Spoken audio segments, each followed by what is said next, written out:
Hey folks, this is Johnny from BluePrint Engines out here in Johnny and Mac's garage.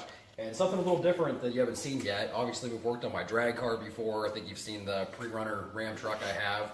But today this is my old K10 Chevy truck. A lot of guys don't know I have an old square body Chevy. I am a Mopar guy, but this one's found a kind of a spot in my heart, and I actually learned to drive in this truck, took this truck to college. My father bought this truck brand new in 1986. I learned how to change fuel pumps on Route 76 in Ohio in this truck. I've changed HDI modules in the pouring rain. Everything you could do and learn, I learned on this truck with a small block Chevy in it. It quickly became the reason why you buy a crate engine. Long before I started working with BluePrint, we put an engine together for this truck. Did all kinds of crazy things. It busted a timing chain, 8 cam bearings, and it was one of those I thought I could put together this $2,000 engine and make 400 something horsepower, and I could do it better than a crate engine company. And I was super wrong.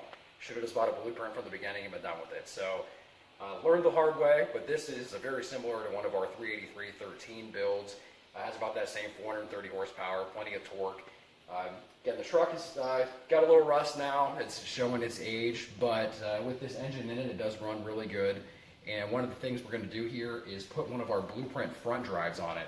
If you go on our website, there's actually a section that has parts, and you can go into front accessory drives.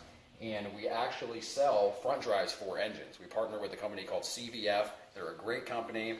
And this is one of their unique setups today. It's a serpentine, but it actually uses a dual serpentine belt. So you have one on the power steering, and then in this case, one over on the alternator and the water pump. So very neat. Back to our 86 Chevy here at K10. Kind of interesting thing, in 86, GM had this weird system to where they kept a V-belt on the power steering, but they had a serpentine on the alternator. This truck, since before I was born, has had a squeaky power steering pump and power steering belt.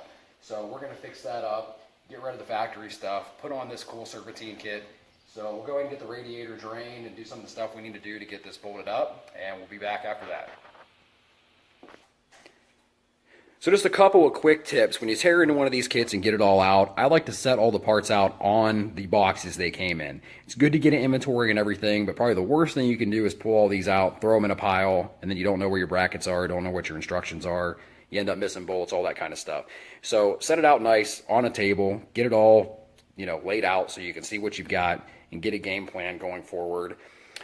Back to our old truck here. Again, we've already got the fan shroud off of it. We are going to put a little bigger fan on it and swap the thermostat out while we're in here. And just a quick tip, I like to keep a cheapo little fuel pump around. Makes it really easy to drain the radiator.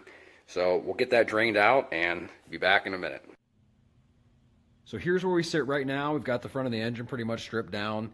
These kits do typically come with a water pump, but we decided to utilize the one we already have on there. Just one less thing to change.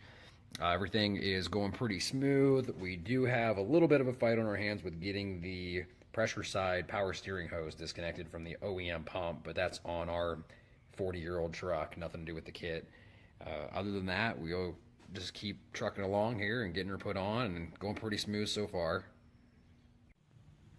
So we're starting with our alternator bracket, and just the tip real quick, it says right in the instructions to leave the bolts loose as you're tightening everything up. And what that does, it just, a little bit of wiggle room to get things started here. And as you can see, I can spin this in just with my hand on the short side of an Allen wrench. That's what you want. So kind of leave everything just a little loose before you tighten down. Got the alternator on. We'll get it snugged up here per the instructions and move over to power steering.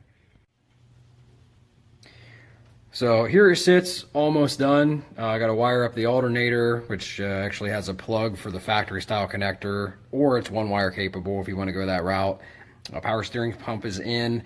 Note to 1986 mid-year people, which is of course me, the pressure valve and the fitting on the hose is different from 86 and up. So just be aware of that. You may need to source an earlier power steering hose. But other than that, it looks great. I almost feel guilty putting on that ugly engine and ugly water pump, but we'll get the shroud in there and should be good to go. Everybody, here we are. Good looking front drive installed.